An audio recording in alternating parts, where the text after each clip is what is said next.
pledge allegiance to the flag of the United States of America and to the republic for which it stands, one nation, under God, indivisible, with liberty and justice for all. If we could all stand for a sec for a moment of silence, just for former President George H.W. Bush. All right, thank you.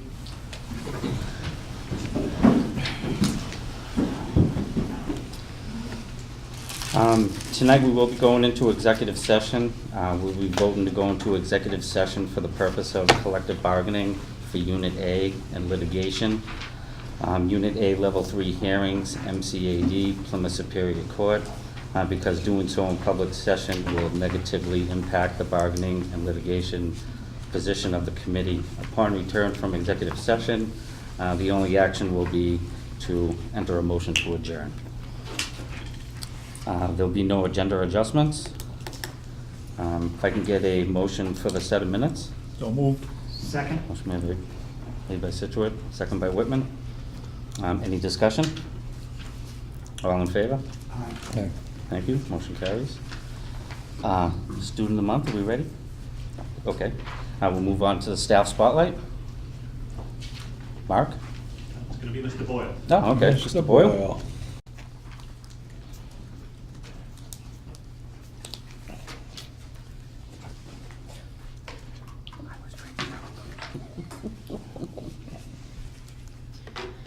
All right, good evening, everybody. So we wanted to spotlight, the first spotlight of the year is going to be of the horticulture program. New program here at South Shore. We want to spotlight both the teachers of the program, the jobs that they've done to this point, and then let the teachers of the program kind of speak a little bit and announce their ideas and goals for what this program is going to be in the future. I'm going to ask both Tom and Cassie to come up here.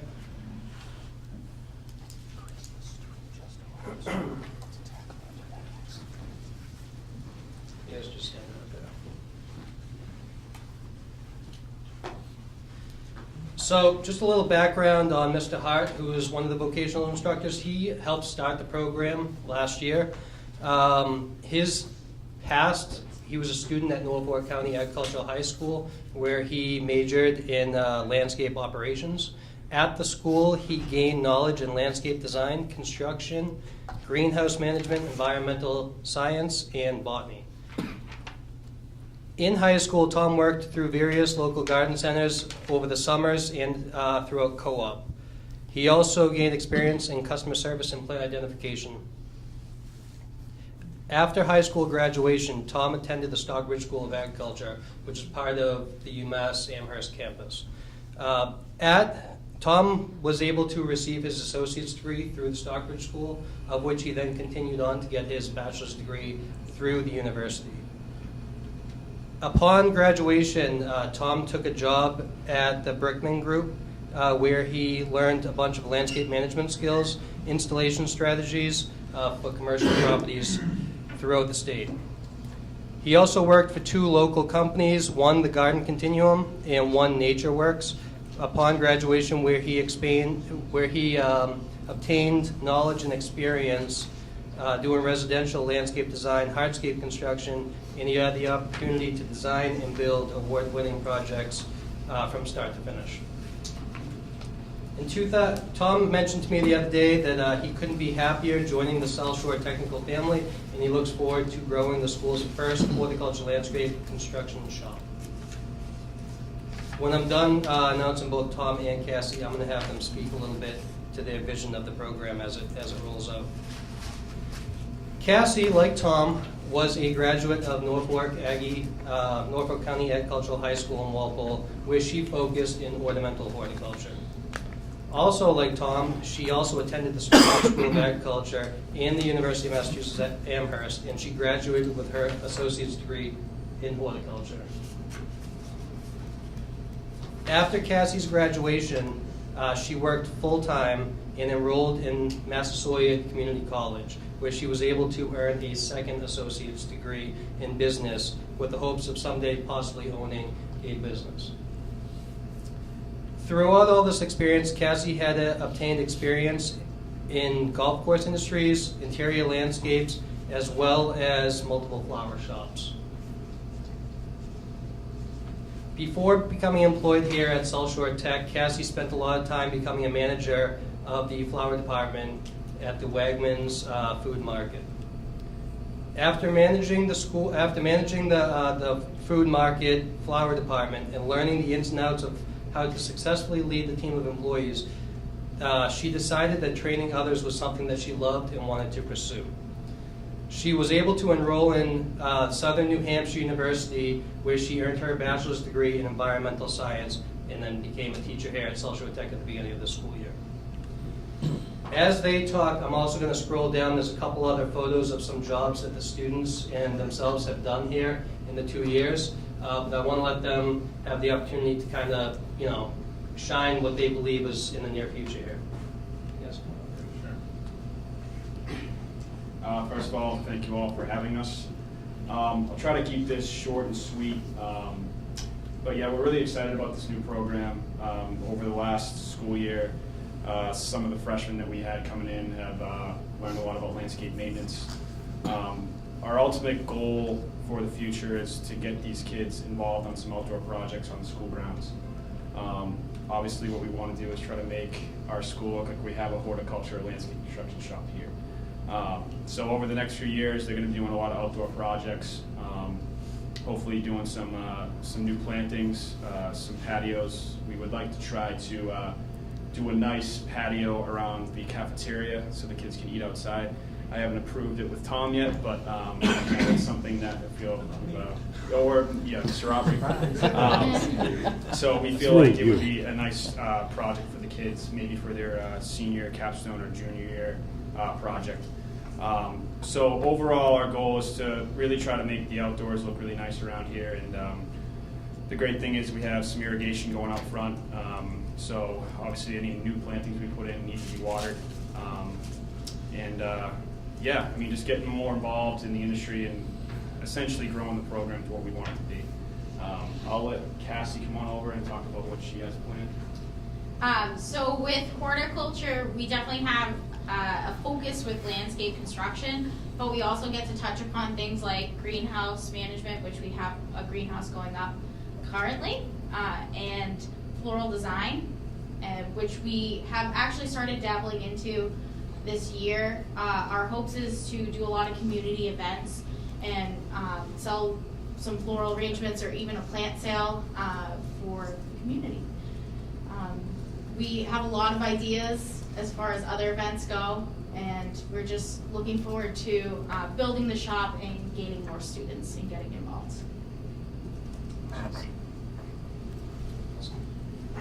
So that's this month's spotlight, and I would like to welcome again Tom and Cassie to the crowd and give them a round of applause for the jobs that they've done here.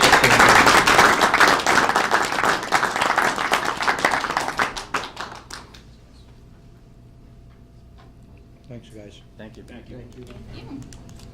Sandy, student of the month.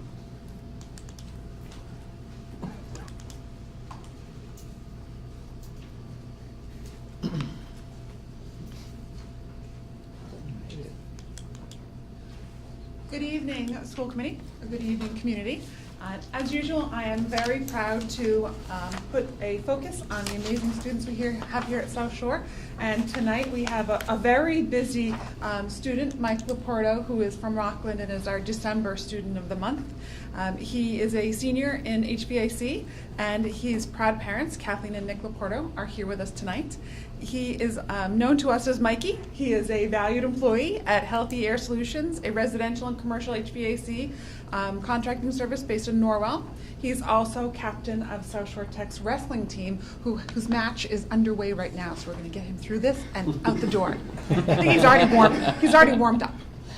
Michael's teacher speaks so highly of him, noting his work ethic and his willingness to help others.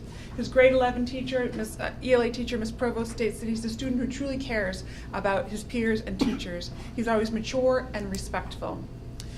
Mike has a wealth of knowledge in his trade. In fact, his job skills presentation in junior year was excellent. From his wrestling coach, Mr. Ballo, he adds, Mikey has the respect from all the wrestlers on the team. supporting them on the mat and in the classroom. I couldn't ask for a better captain. Things haven't always been easy for Mike at SST. Mrs. Borgia recognizes Michael's grit. I had Mike for his freshman year, and I have him again for his senior year. I've seen tremendous growth, progress, and maturity.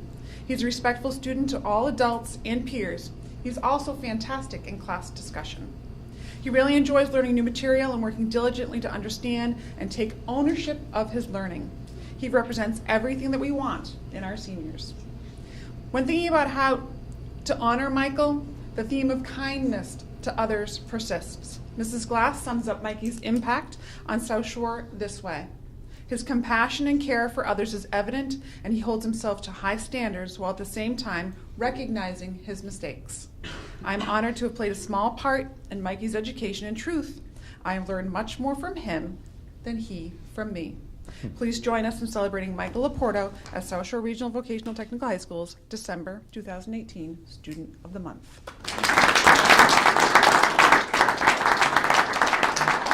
And as we started doing, we turned the mic over very briefly tonight to the student to tell us, Mike, what's one thing that you're most proud of, or something you're most proud of as a student here at South Shore? Probably one of the things I'm most proud of myself is, kind of being somebody who people look up to. I got a lot, well, not a lot, I got two little brothers that, I try to do the best I can, like trying to help them out, showing them there's always another way, you don't always have to fight stuff out, talk things over, hold yourself to a higher standard. And I'm glad that other people have recognized that, and I'm here right now receiving this, so thank you. It's well deserved, Michael.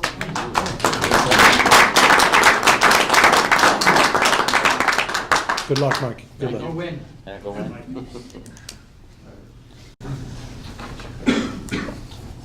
public comments. Are there any public comments tonight from the public? No? Okay, Student Advisory Council, Cody?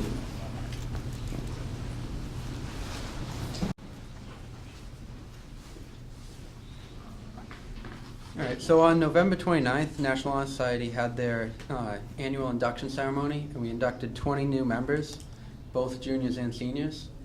From Rockland, we had Kyle Shiner, Rebecca Silver, Brianna Ruffin, and Ashley O'Connell. From Situate, we had Roy Sneed, Julia Bolton, Alyssa Wilkinson, and Zachariah Vigazio. Abington, we had Thomas Payne and Fabia Vieira and Ryan Mahoney. And then Whitman, Zachary Landerville, Devin Benton, Emily Ingram, and John Raleigh. From Hanson, Eric Fredrickson. Norwell, we had Cole Ellis. Hanover, Joseph O'Dow and Aiden Gardner. And from Pembroke, Isabella Toll. And on December 8th, NHS held their first annual holiday party here at SST. Although we didn't have a huge turnout, all the kids came and had a wonderful time getting pictures taken with Santa and enjoyed multiple other crafts and activities, including making cotton ball stockings and watching the Polar Express.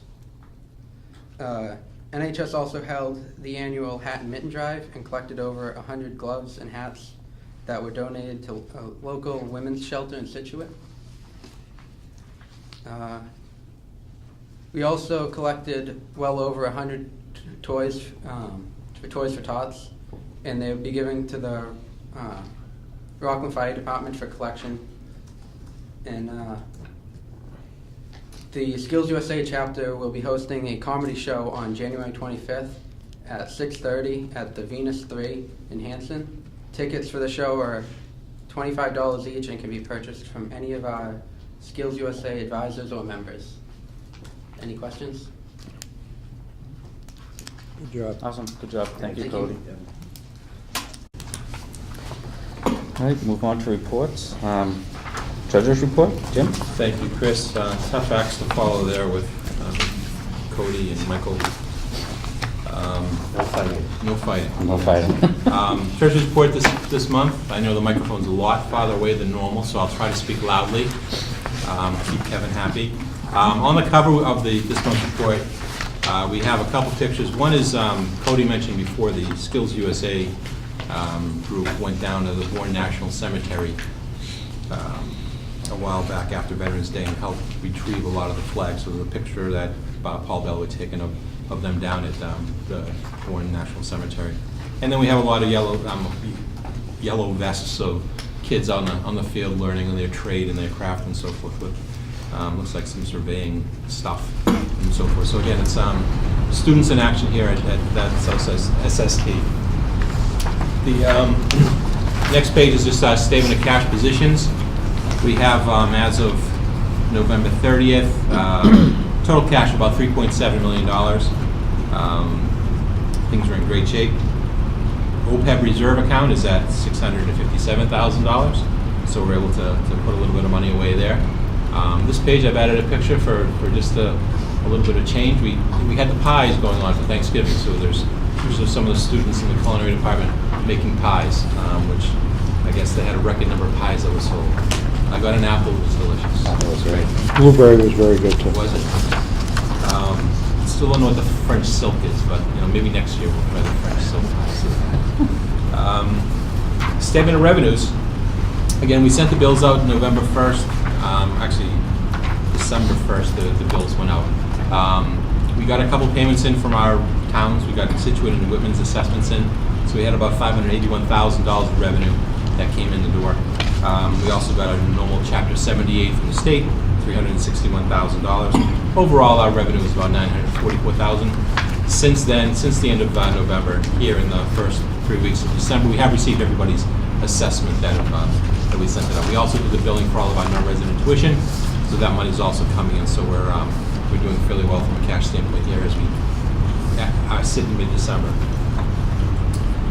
Next page is again, this expenditures and encumbrances. Again, a normal month, not a lot of changes. We moved some numbers around on there's some negative numbers there because we got some refunds on workers' comp insurance and we moved some professional development expenses around. But overall, $1.1 million of expenses for this month. The highlighted item at the bottom of the page is our bond expense. We pay the principal of our debt once a year on December 1st. So this was taken out of our bank account on November 30th. We pay $115,000 annually against our debt. So that was a big expense for this month. It's just, again, once a year, and this is the report that it shows up on. So other than that, everything else is in great shape, and as we expect. Again, great job in the business office, Sylvia and Tricia. Tricia's well into the whole payroll system. We've gone, as we mentioned before, we've added some online portals. The employees can now access the system, make changes to the direct deposit if they want to move their money around from paycheck to paycheck. They can change banks, and again, we're getting into the 21st century with a lot of the technology that's available to us through our accounting systems and so forth. So Tricia's been doing a great job with Holly and Crystal managing that and getting that up and running. And Sylvia's doing a great job of processing all the bills that come through the building. And finally, just as an extra piece of paper that's in your package is just our debt schedule. As a lot of members that have been here a while realize that when we did the roof back in 2011, we borrowed some money and we make a payment every year towards it. And this is just a schedule of debt. As of today, we owe $345,000 on the debt that was originally a little over $1.1 million. So we make that payment down and it will be paid off in its entirety in 2021. So that is the treasurer's report for this month. All right. I'd like to get a motion to approve the report. Motion. Second. Motion made by Hanover, second by Whitman. Any discussion? Yes, just one. Jim, why would we just pay the 120 on the bond instead of paying 124? Why carry that balance? Because the interest is, we pay $115 plus the interest that's due.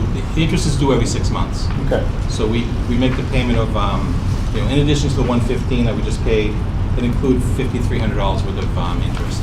And then we pay the interest again on June 1st of another $4,300 that will balance that number out. So just interest. We pay the principal of $115, the interest of $5,000, and the interest will be $4,000 in June. So Okay. that's just the Thank you. number. So.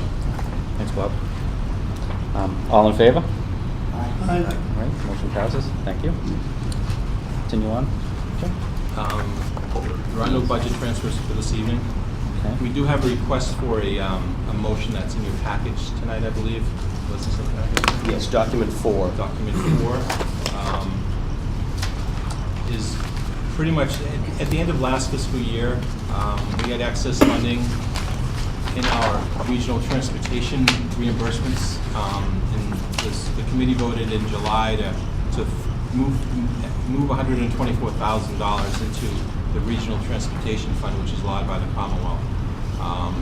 Once we move the money into that fund, it can stay there for a year. And the committee's designation in July was to use that money for fiscal 19's bus lease program that we have undergoing. So at tonight's meeting, we need a motion. If Mr. Hayward, you could read this motion, please? And then this will technically move the money out of the regional transportation fund into the general fund, which will then allow us to make the payment of our new bus lease that will come into play on January 1st. Motion number 1, it is hereby moved to transfer $124,486 from the Regional Transportation Fund into fiscal year 18-19 budget to offset the costs of the new bus lease, which begins on January 1, 2019. Second. Second by Situate. Any discussion? All in favor? Aye. Motion passes. Thank you. Thank you very much, Chris. Chairman, I have nothing tonight. Subcommittees, there's no subcommittee reports tonight. And Superintendent Director, I'll turn it over to Tom. Thank you, Mr. Chairman. You sound like me. Members of the committee, you should have a double-sided paper copy of this presentation here. Thank you. So as we always do at our December meeting, this is where I bring to you a budget proposal for the upcoming fiscal year, fiscal 20. And as I've started off presentations in the past, we always, as we're planning a budget, we look to what we've accomplished, and then we look to what goals we can set for the future. And I won't read through all of them, but certainly in the areas of accountability and community outreach, connections with employers, improvements to our facility, your support, the support of our communities, continues to allow us to accomplish more for the sake of the students and staff in the building, and it all matters. But we're not satisfied, and so we'll always continue to set incremental goals to ensure that we have continuous improvement. Sitting here today saying that we have a new regional agreement is one example of something that, were it not for the efforts of this committee, it would not have happened. So we continue to set goals in the area of accountability, always trying to narrow the proficiency gap with regard to MCAS testing to make sure that all students in all subgroups are showing improvement. You've heard in the last few months our great success with MCAS growth scores. Earlier tonight you heard about our horticulture and landscape program and the almost immediate impact that those teachers are making for our students. In the category I called Building for the Future, there's one thing I have here in red. The Master Facilities Plan is underway. We're using that as a tool to help prioritize expenditures, but I'm sorry to have to report that the MSBA at its December board meeting did not include us in the round of invitations. There's a document in your packet that's essentially the form letter that they send out. There were 70 statements of interest submitted by 56 districts, and they only invited 13. And a quick glance at their website would tell you that that's pretty much par for the course. The capacity that they have and the needs of the schools. You get no credit for applying. There's no stand in the queue and we're guaranteed to be up there next. But in calling the MSBA a few times, but most recently right after their board meeting, the feedback that I got was that the level of detail we have provided is more than sufficient. You may recall me telling you that a year ago this past August, an MSBA team did visit the school to do a walkthrough. And so what I did here was that if that is something, if we would be a priority consideration, we may see a visit from them next summer. It's not a guarantee. The fact that they came on our property to verify what we're saying, our concerns, they have that documented, but they may pay us a subsequent visit. So later in this agenda, I'll be asking for your authorization to submit a new statement of interest, which will be the easiest statement of interest I'll be submitting, because I'm just going to mark that everything is 1 year older, the roof, the windows, this and that, and make a few updates relative to some of the capital improvements that we've made to the building on our own. But our story remains essentially the same. We have capacity issues, and I'll have a few slides that those of you that have been here for a while, these are slides you've seen before. But there is absolutely no reason to not continue to petition this agency, given the fact that it could result in the slightly over 50% of the costs being covered. So we have to continue to ask. So that's clearly a major goal. We've set some goals to expand after-school activities in music and the arts. We've developed a recycling initiative that's underway. We have a career and college center. We're rebranding our library area where we have dedicated seminars and workshops and staff working with students to prepare them directly for the workforce. And we've set a priority to communicate with students and parents about the importance of student attendance and punctuality. So lots of great goals, big impacts as usual. We build our budget using a zero-based budget process. You've heard me say this before. It starts with cost center supervisors and department heads building a budget from zero. We ask them to validate this by itemizing lots of their expenses in supplies and equipment, and that helps advance conversations, and it has proven to be invaluable to me as we can move money around between cost centers from one year to the next. Nobody feels as though if I got $50,000 this year, I just have to add a couple of percent and call it a day. No, we start at zero, and the way that that works is when you need it, it will be there. And if everybody is staying close to what their plan is. And so that's how the process works through the fall. And from the time of the fall advisory meeting through most of November and up until earlier this month, that's where I'm spending time with our administrators and our department heads, pulling these numbers together. So here's the rest of the presentation. I'll go over some headliners, capital needs, talk a little bit about the master facilities plan for those who might not be familiar with what did that plan actually prioritize that's important for us to keep our eye on as we build future budgets. The statement of interest, and then I'll end with some enrollment and assessment updates and timelines. So the budget proposal for fiscal 20 is an overall budget increase of 3.1%. That number is usually the first number I provide, and it is probably the least important number, because at the end of the day, the most important number is what is the assessment to my community. But to go from that number down to the local assessment will take us about another month. You probably remember that it's in January. We deliberately schedule our January meeting a week late so that we can get information from the governor's budget. So this presentation will end with a brief mention of assessments, but we can never project with any accuracy right now what they'll be. But I can tell you a few things that I think are important with this fiscal 20 budget. So there are the numbers up above there, a $13.8 million budget. A 3.1% increase is $414,933. However, what I'm happy to say is that due to the projections that we have relative to non-resident tuition that we are collecting this year, and a projection on regional transportation that we will get 70%, that's a projection, but that we're comfortable with that projection based on last year's transportation funding, the entire increase will be covered by outside revenue. In fact, I can say that if you were to look at the total number of dollars being assessed to our 8 communities, the number of dollars that we're going to go ask for in this proposal is actually $10,000 less than last year. So while that number, again, those numbers still don't give in, it doesn't provide any guarantee on what happens with each individual community. At least at that level, we're able to strategize how to best deploy those available dollars. So we're growing the budget. You'll see in a few slides where a lot of these dollars are being targeted for one-time capital expenses. But at the same time, we're able to cover those costs so that it is, in essence, a level assessed budget, as long as you remember that I'm talking at the aggregate level. I am not saying that each individual community is having a level assessed budget. Just talking at the $7.9 million that we assessed all 8 towns. That may be a little confusing, but I think it's important to at least make a stab at trying to point that out.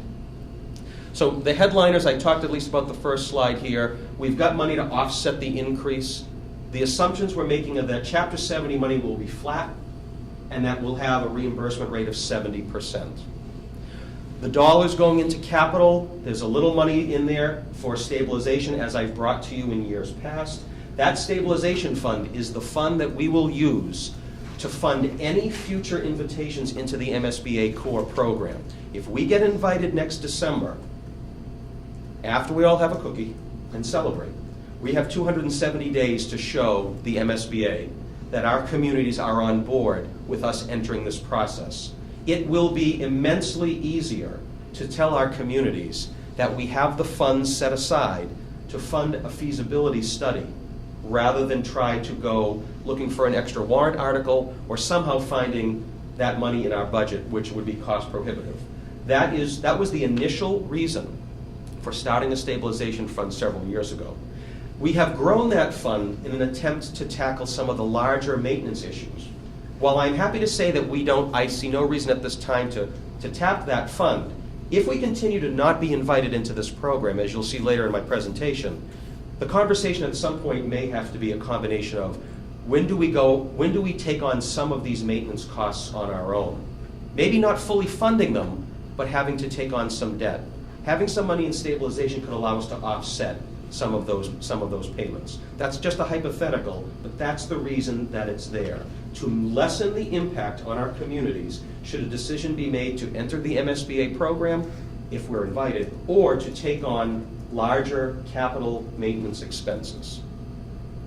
In terms of personnel, this is a year where there is not a major infusion of personnel requests from me. I do have money built into our security line to fund a part-time school resource officer with the Hanover Police Department of somewhere between 10 to 12 hours a week. This is a priority that I've asked our administrators to begin to work on in order to determine the best way to integrate a school resource officer into our community. And I've had good conversations with Hanover's police chief, Larry Sweeney, regarding this as well. There's a little money in personnel also to add a junior varsity golf coach and small stipends to support the music and art enrichment programs after school. And the last part of this headliner is what we say every year, which is, aside from being in a regional school district, if you're not in a regional school district, then there are expenses in our budget that are not typically found in the school budget. And about 16% or so of our total budget includes costs that are not typically found in a school budget, such as insurance, retirement, debt, OPEB, etc. So here's the big ask in this budget. And when I talked earlier about one-time expenses, this is where I think the strategy makes sense. We have an influx of money, one-time increase of that tuition. Better to couple it with one-time capital expenses rather than overbuilding operating expenses that you then have to maintain over time. So within the assessments that would go out, we have three major capital requests. The first one is to continue the replacement of flooring in our 1962 building. This is targeting our cafeteria, replacing the floor this summer ideally with a cafeteria, and also making upgrades to the boys' locker room, again, in the 1962 edition. There's $230,000 to put into our stabilization fund for reasons I mentioned earlier, and then there's $430,000 for fields upgrades. Now, fields upgrades can mean a lot of things. Well, what it means, as far as I'm concerned, is the top priority is to improve the practice field and the baseball field, which have been in poor condition for a while. Quite honestly, we've deferred maintenance on exterior needs so as to prioritize the building. But the timing is right for such an undertaking, in part because, based on everyone playing off the same sheet of music, department heads building their budgets appropriately, telling us what we need, forecasting long-range capital, I'm coming into fiscal 20 not needing to come to you with the blank part of this page. You see no major vocational equipment. You see no major transportation equipment. So the timing is such that we could have forecast maybe a year out that this was going to be a year where those typical capital needs aren't there.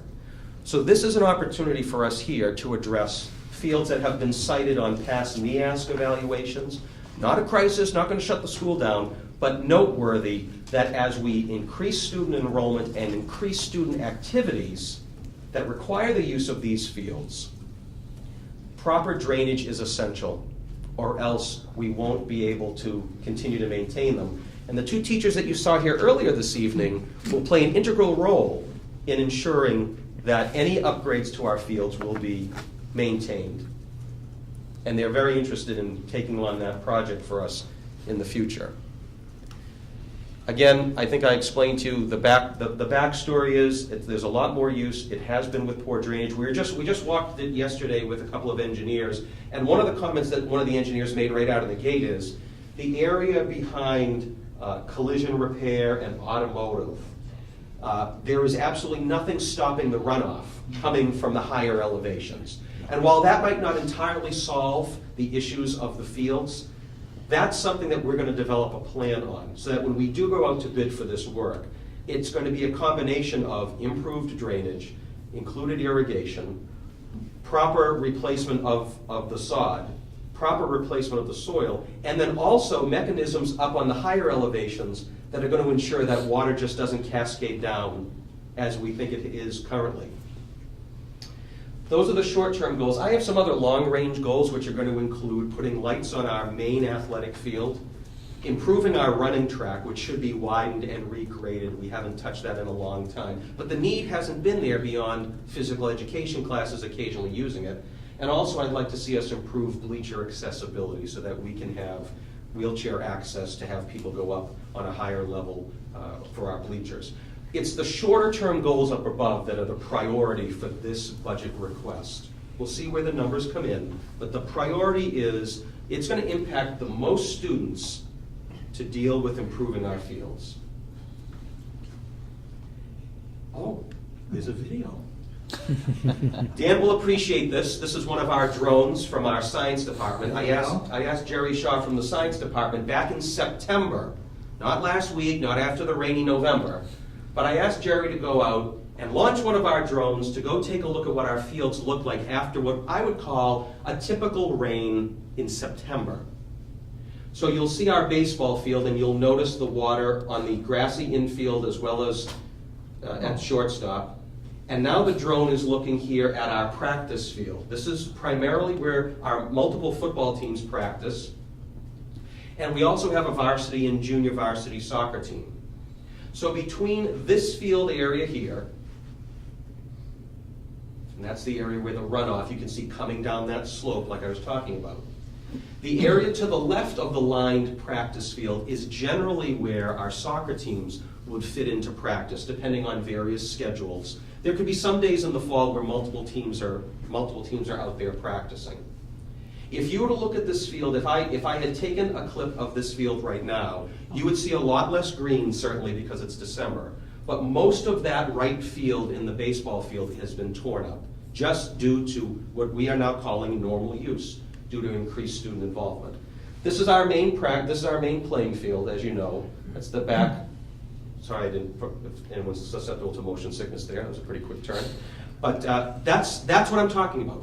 So any area to the west of the track, which includes the area immediately behind the bleachers, kind of in that no man's land between the baseball backstop and the bleachers, out to that tree line is what we'll be looking at to improve. Okay, this is a good transition here. But let me can I ask if there are any questions? I'd be happy to field them now, or I can wait to the end. The rest of the presentation is a quick talk about master facilities and the statement of interest. Any immediate questions so far? Okay. So I want to be able to tell the community about our master facilities plan, which our committee spent a lot of time, great work with our subcommittee. Having a third party validate our concerns carries a lot of weight, because it's important that it's not just about we want as much as we can get, because we're willing to wait and we're willing to time it. But when the time comes that we need it, we want our communities to be there and we want them to know that we've done our homework. So we contracted with a company, DRA, out of Waltham back in the fall of 17, and they produced a report almost a year ago. What I'm cherry picking out of the report is that they identified that we need about $11.8 million over the course of about 43 recommendations they put in their report to essentially cover maintenance issues. Nothing, that does not include adding on second floor, attach something here. grow this. No. That's just to upgrade and maintain the existing 130,000 square foot building that we have. Their report also validated what we all know, and that is large pockets of this school are inadequately spaced. Common areas, nurses' offices, shops, instructional spaces, science labs. And when we did ask them to help us vision, an addition, they did so.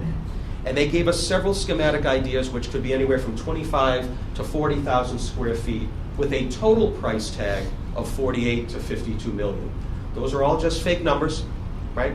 But if I refer you back to the first bullet, that 11.7 isn't so fake, because that's the building that we're living and thriving in right now. And they also pointed out that there's an estimated 4% cost escalation.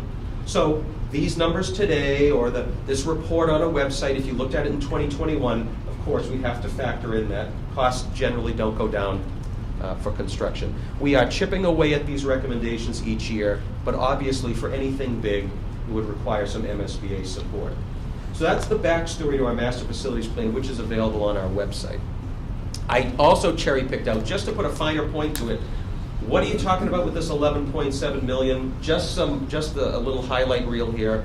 Septic overhaul. Replacing the roof and windows in the 1992 edition. So 30-year shelf life coming up in 2022, right?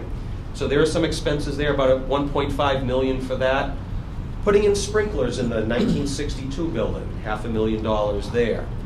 Upgrading all of the HVAC controls and univents in our 1962 building, $1.3 million. And then you have the lighting and original electrical infrastructure that they're pricing out at 2.4 and 2.0 respectively. So those are just some examples that contribute toward that 11.7. So having a stabilization fund is very important, but under no circumstances do I see this as anything more than our local version of OPEB, where we're attempting to make a good effort to fund for things in the long term that we're going to need. But for now, I don't see any crisis, and so we're not going to ask for something we don't need.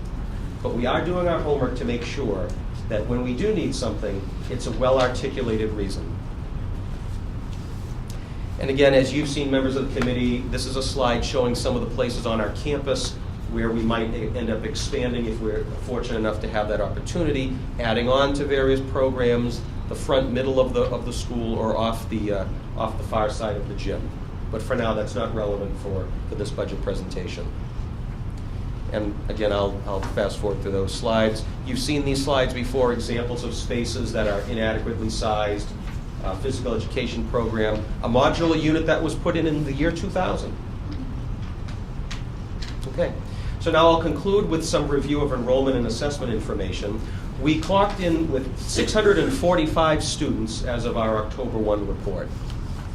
Here are our numbers looking back over the last 10 or 11 years. We have an increase of out-of-district students, as I'm saying. That is the early part of my presentation was the increase in that revenue. And here's a breakdown. Each year I add a column and the numbers get a little bit smaller. I think I'm going to have to let some of these years go. But you can see here that the major drivers here, other than the significant drop of Abington enrollment, for our rest of our communities, it's somewhere between +5 and -5.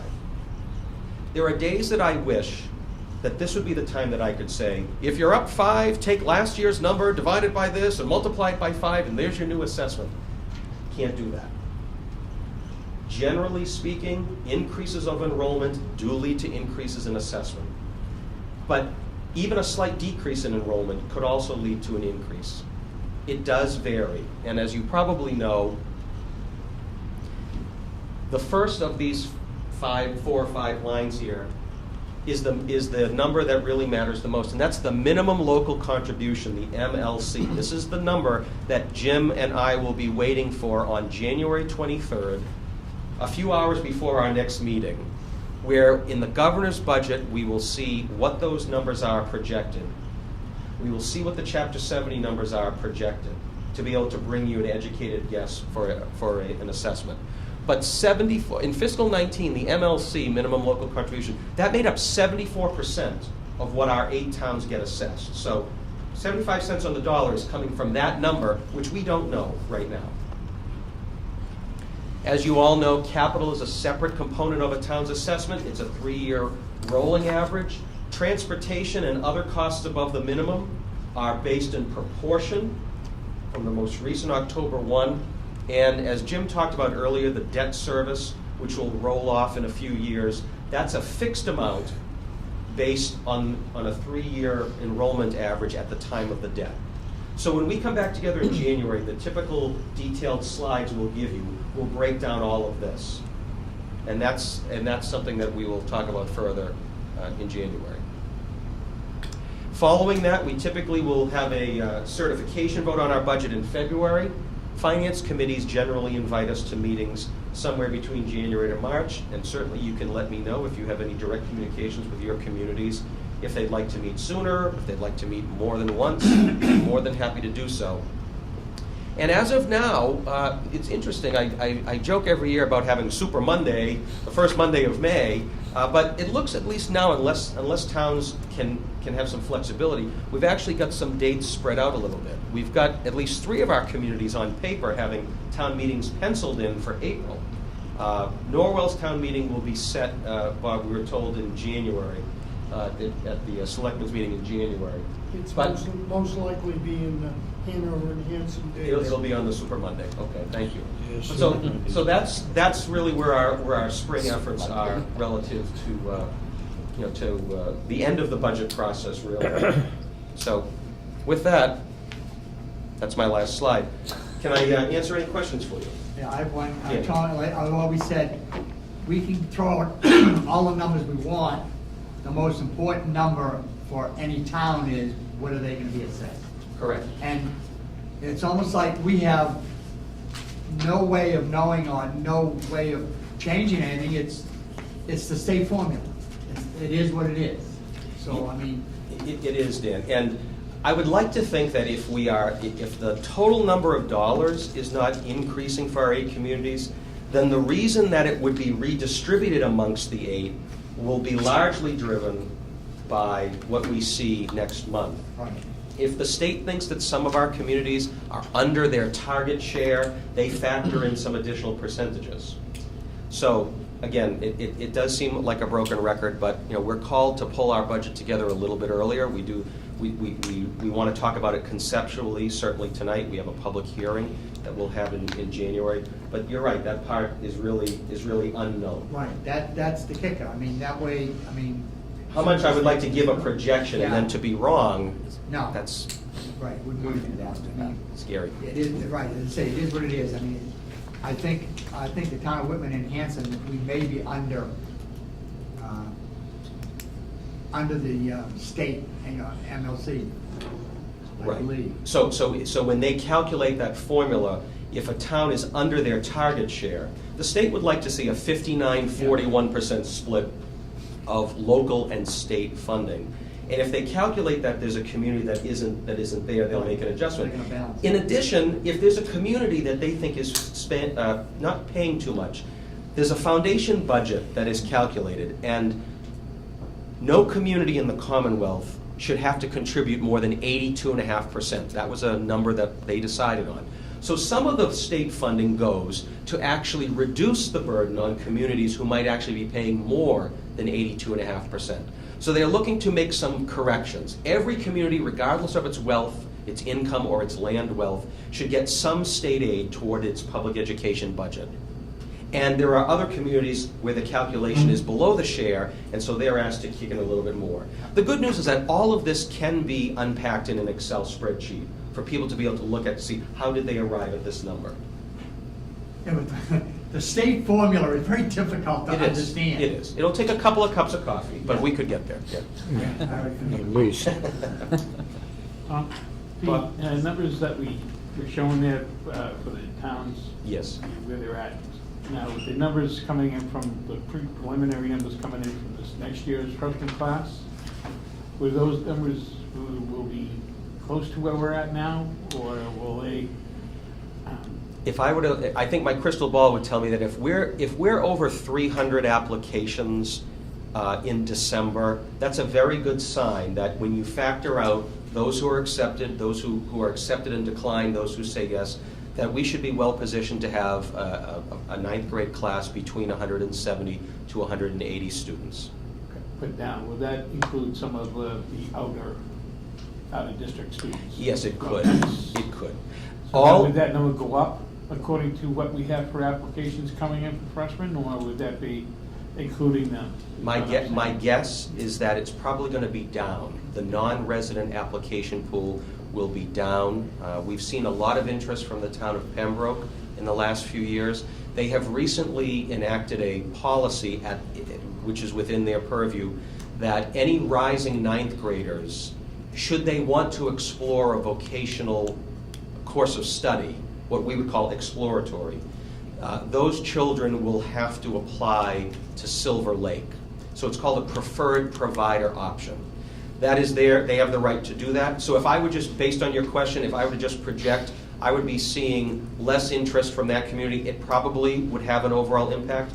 But our policy is to accept all eligible in-district students up to a score of 60, and then we consider, if I were to answer your question right now, I would say that there were probably, the decision to do this, Pembroke's decision to do this was made somewhere at mid-fall, so it wasn't something we knew about in the summer. So we did have 13 or 14 families apply.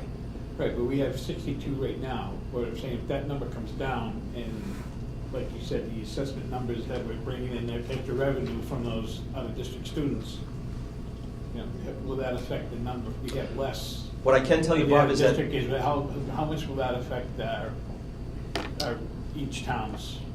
what will happen is when we give you that chart next month and we show the column that shows how we take that non-resident tuition and proportionally give it back, it would be less. We have 2 children in grade 12 right now, the class of 19, out of it'll be the largest graduating class in school history. This current 12th grade class, which I think, as of today is 155, okay? 2 of them are non-resident.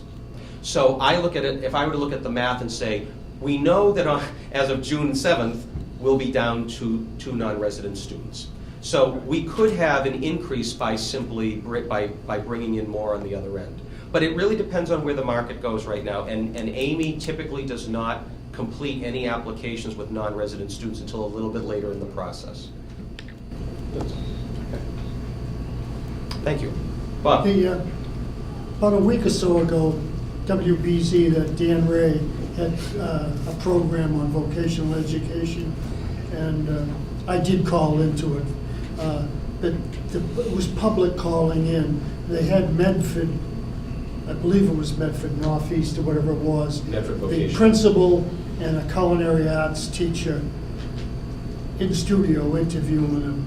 But what I got out of it was the citizens calling up, looking to get into vocational education, that they don't have access to vocational education, even though they're not in districts that have it vocational.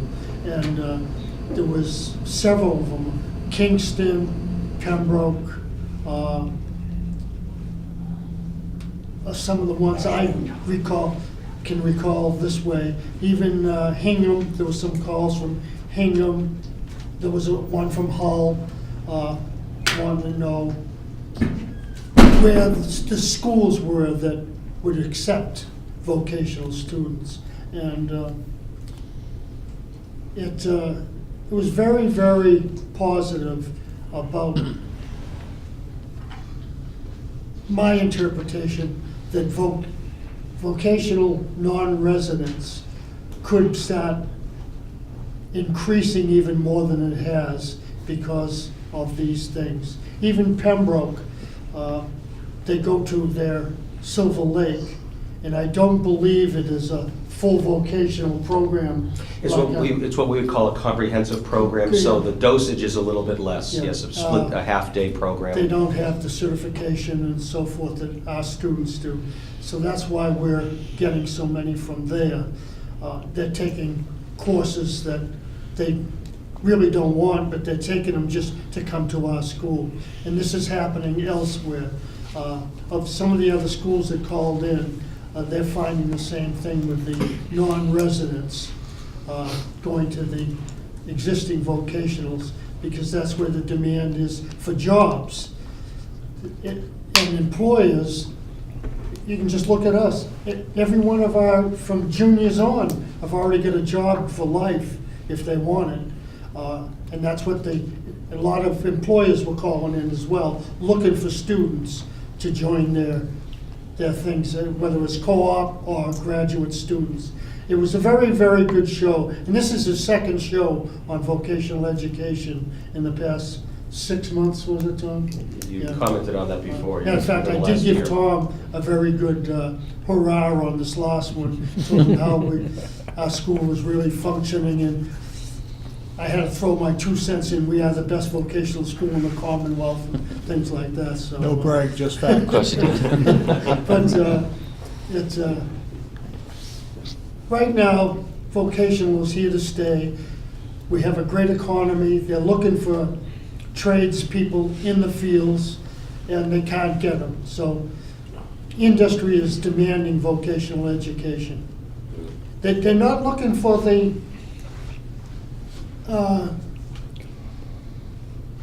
community college trades type thing, or the technical is one, because they can't control it. They're looking for the public education, which we are. But I was very impressed with the program. Thanks, Bob. Any other questions? Okay, so to be continued to our January meeting in terms of the fiscal 20 budget. Thank you. Mr. Chairman, I'll ask if we have any administrator reports for this evening. I'm sure we got some. Come up with something off the cuff. Now we. Nobody wants me winging it, really. Okay, so this is the point of the year when we start looking ahead to actually next year. So we are already looking at schedules, we're looking at courses to offer, what is working for our students, what is not. So those are all discussions, as Tom mentioned. As we're preparing this budget, we're already looking at what our calendar is going to look like, what our schedule is going to look like, when the first day of school is, that, and all those other items are going on.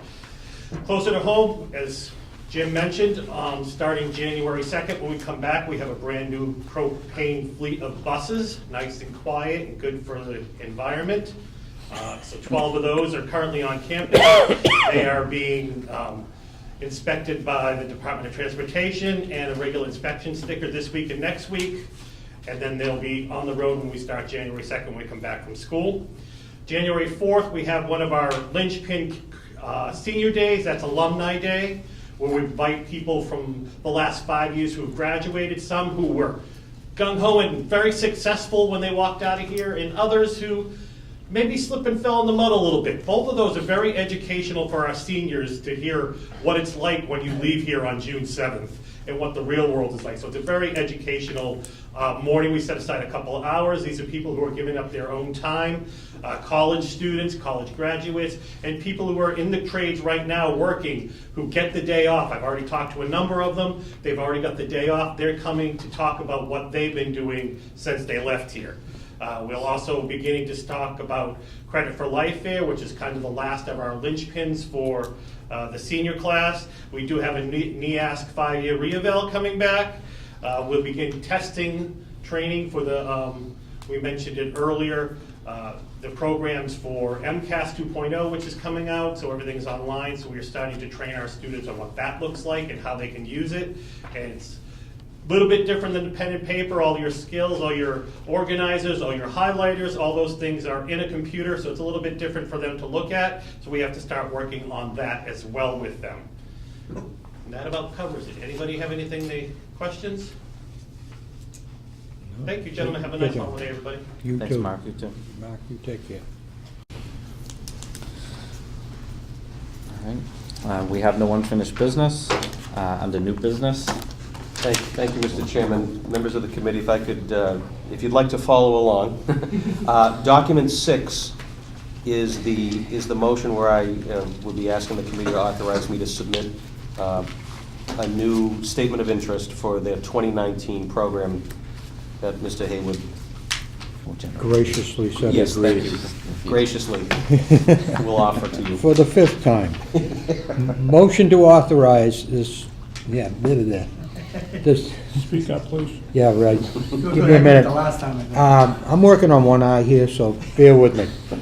Resolved, having convened an open meeting on December 19th, 2018, prior to a submission of inquiry, submission closing date, the South Shore Regional School Committee, in accordance with its charter, bylaws, and ordinances, has voted to authorize the superintendent to submit to the Massachusetts School Building Authority the statement of interest form dated February 1st, 2019, for South Shore Vocational Technical High School, located at 476 Webster Street, Hanover, Mass., which describes and explains the following deficiencies and the priorities categories for which the application may be submitted for the Massachusetts School Building Authority in the future. Elimination of existing severe overcrowding, prevention of severe overcrowding expected to result from increased enrollment, replacement, renovation of or modernization of the school facility system, such as roofs, windows, boilers, heating and ventilation systems, to increase the energy conservation and decrease related costs in a school facility. Replacement of or addition to the obsolete buildings in order to provide for a full range of programs consistent with state and approved local requirements, and hereby further specifically acknowledge that by submitting the statement of interest form, the Massachusetts School Building Authority in no way guarantees the acceptance or approval of an application, the awarding of the grant, or any other funding commitment, things are getting blurry, from the Massachusetts School Building Authority, or commits the city, town, regional school district to filing an application for funding with the Massachusetts School Building Authority. Make a motion as read. Thank you. Second it? Second by Whitman. Any discussion? Do we have it reread? I want- Yeah, sure. Yeah, maybe I could do it better with the other eye. Say after resolve. Oh, my word. What'd I say? I have no clue. Did you want to read it? Could you repeat it? And no. All in favor? Aye. Great. Thank you. Thank you very much. I got something else to read later, so hang on. Next, I'd like to take a motion for the surplus items listed. All of a sudden, I want to make a motion. Second by Joe Hassett. Yep. Any discussion? All in favor? Aye. Motion passes. Thank you. Mr. Warrens. Warrants for approval. Warrant 10, 11, 11A, and 11B for a total of $948,064.26. Second. Any discussion? All in favor? Aye. Warrant passes. Any requests for action? No? Okay. Can I get a motion to go into I executive make a session? motion to Motion made by- close the open session meeting and to go into executive session meeting. For purposes of collective bargaining, litigation. All right. Second. I'll second that. Second by Whitman. Roll call vote? Roll call vote? Yes? Yes, sir. Yes. Yes. Yes. Yes. Yes. Yes. Okay. We're in executive session.